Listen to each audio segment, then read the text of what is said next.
पुत्रदा एकादशी व्रत कब है? पुत्रदा एकादशी व्रत 21 जनवरी 2024 को यानी कि पौष शुक्ल पक्ष की जो एकादशी है वह पुत्रदा एकादशी के नाम से जानी जाती है।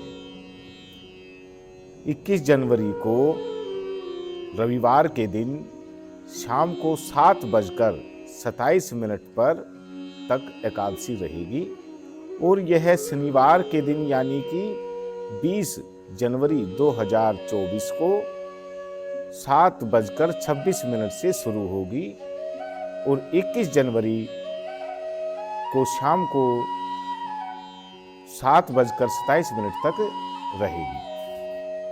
तो यह सभी के लिए पुत्रदा एकादशी व्रत 21 जनवरी को बहुत ही अच्छा रहेगा और पारण जो होगा वो अगले दिन सूर्योदय के बाद पारण रहेगा। तो अब जान लेते हैं पौष मास की शुक्ल पक्ष की एकादशी की कथा के बारे में।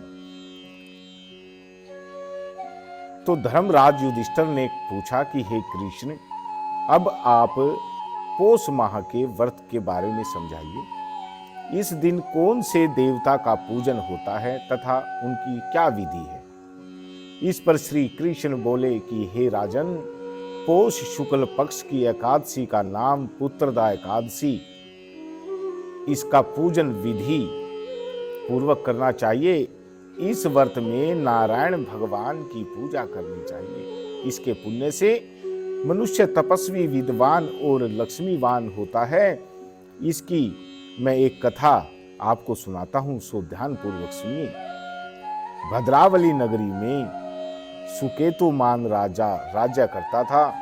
वह निपुत्र था। उसकी स्त्री का नाम सव्या था। वह सदैव निपुती होने के कारण चिंतित रहती थी। इस पुत्रहीन राजा के पितर रो रोकर पिंड लेते थे और सोचा करते थे कि इसके बाद हमें कौन पिंड देगा।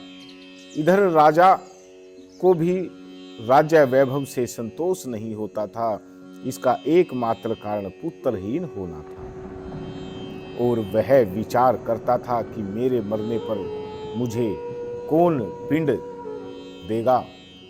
बिना पुत्र के पितरों और देवताओं से ऋण नहीं हो सकते, यानी कि बगैर पुत्र के पितृ ऋण और देव ऋण वो नहीं चुकते।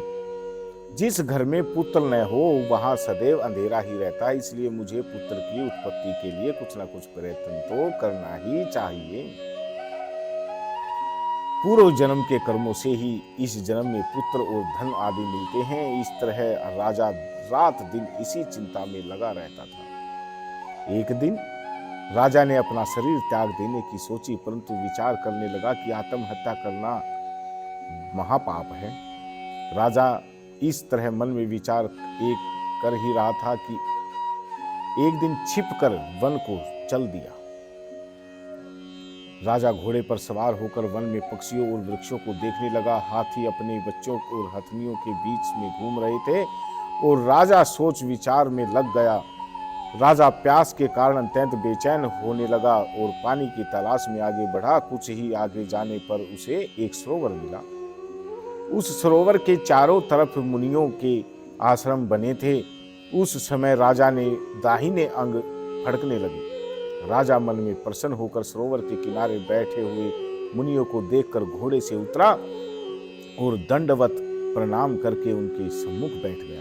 राजा को देखकर मुनीश्वर बोले कि हे राजन, हम तुमसे अत्यंत प्रसन्न हैं। तुम इस जगह क्यों आए हो, सो हमें कहो। इस पर राजा ने उनसे पूछा कि हे मुनीश्वरों, आप कौन हो और किस लिए यहाँ हो, यह सब मुझसे कहो। मुनि बोले कि हे राजन, आज पुत्र की इच्छा करने वाले को संतान देने वाली पुत्रदा एकादशी है। आज तो हम लोग विश्वदेव हैं और इस सरोवर पर स्नान करने आए हैं। इस पर राजा बोला कि हे मुनीश्वर, मेरे भी कोई पुत्र नहीं है। यदि आप मुझे पर प्रसन्न हो तो एक पुत्र का वरदान दीजिए।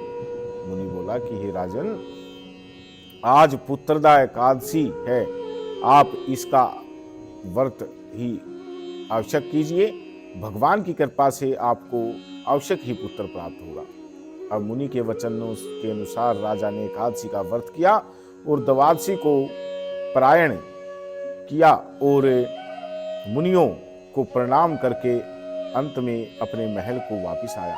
अंत में रानी ने गर्भ धारण किया और 9 माह के पश्चात उसके एक पुत्र रतन पैदा हुआ। वह राजकुमार अंत में अत्यंत वीर, धनवान, यशस्वी और प्रजापालक हुआ।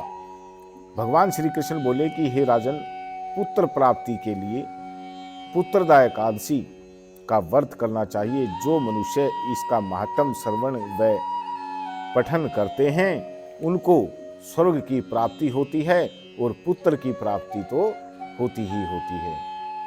तो यह थी पुत्रदा एकादशी व्रत की कथा। विष्णु भगवान पर आप सभी की कृपा बरसती रहे।